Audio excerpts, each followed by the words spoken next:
Science. Creation. Okay, creation. Ano yun? Kasi sa simulat ginawa ang langit at lupa.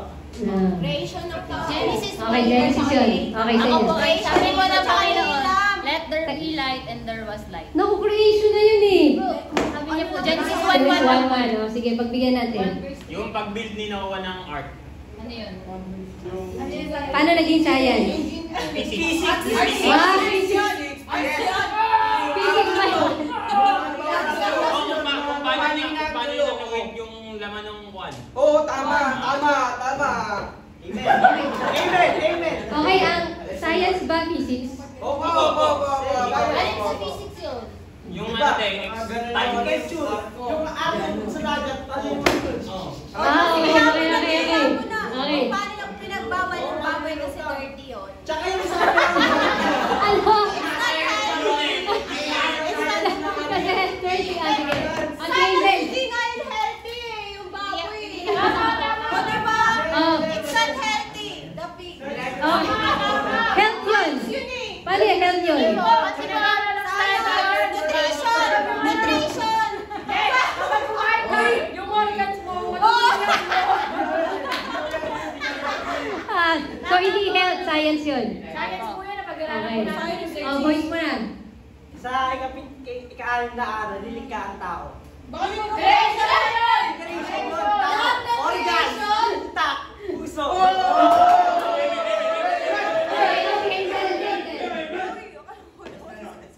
Okay, Jaden, meron.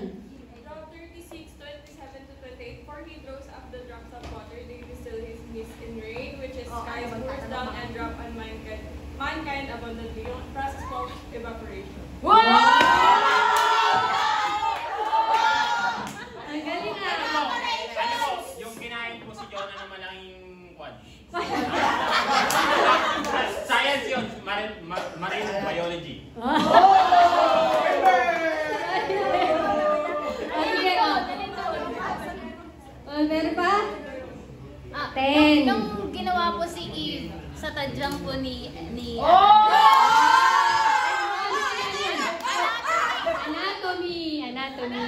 Okay. Torturing po. Ano torturing?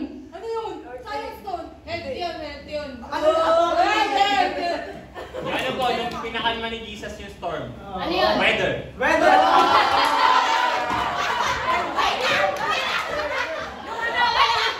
Lumakad si Jesus sa water. Ano yun? Ano yun?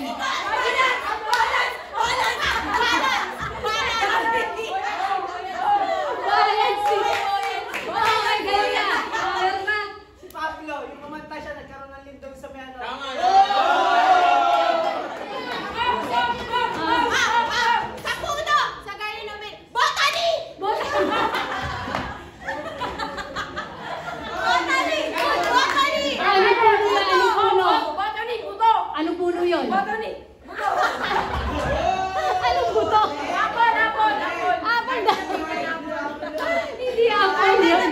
Botany, oh. Okay. Isaiah 40 verse 22, pinaliwanag na ang planeta natin ay bilog.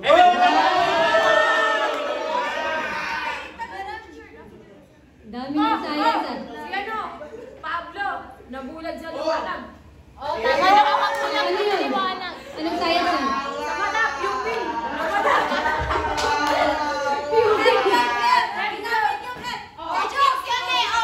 Oh, optics. Okay. Ginagawa sa kanya. So, Ang talino nyo sa science ah. Kanina sa music parang ang tagal nyo ah. Okay. Meron pa? Lance, parang meron ka sa science. Wala. Vulkan daw po. 10. Sa Psalms. 9. Psalms po na describe po kung gaano kaganda ang mga bulkan.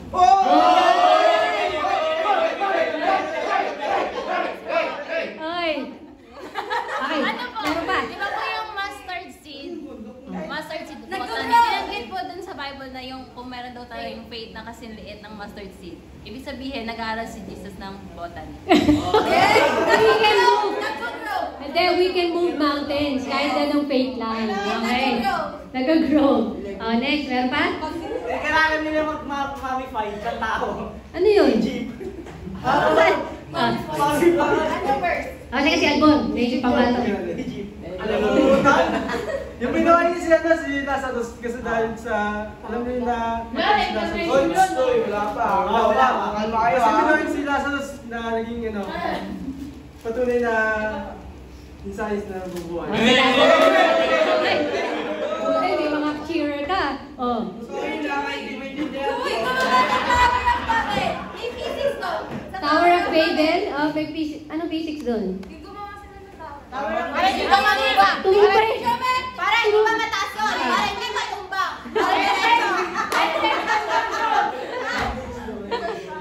Okay. Kala ko math yun eh.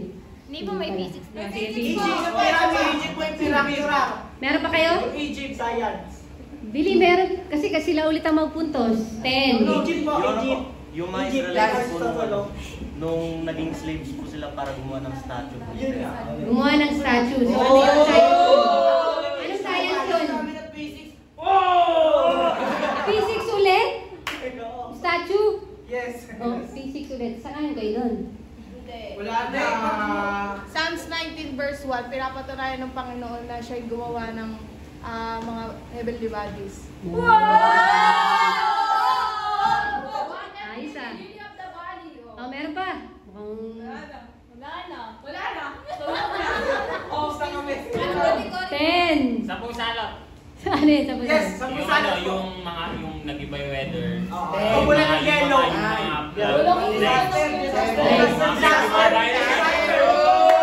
Kasi may insect eh. May insects kasi doon eh, di ba? May insect, may frogs. Okay. Kompleto science doon. Nung nagkasakit si Job, di ba gusto niya may mga insekto na, Insekto? Microbiology! Microbiology yun! Microbiology! Ay, boom! Tsaka yun! Microbiology! Yung ano po, di ba? Wait lang. Yung sobrang nasaktan si Jesus dahil pinako siya sa krus, may tawag doon. Yung sweat niya, naging dugo! Ayos ah. Inano ni Kuya Adrian yun. Tanong nyo kay Kuya Adrian. Yung ano po, yung sinabi po sa Psalms na I'll rejoice over thee for I am fearfully and wonderfully made. So sinasabi po ng Psalmist na maganda po na ginawa yung Panginoon yung batas. Panis! Parang naulit na yun. Naulit! Parang ginawa na tayo yung sinabi na ni Michael yun. Okay.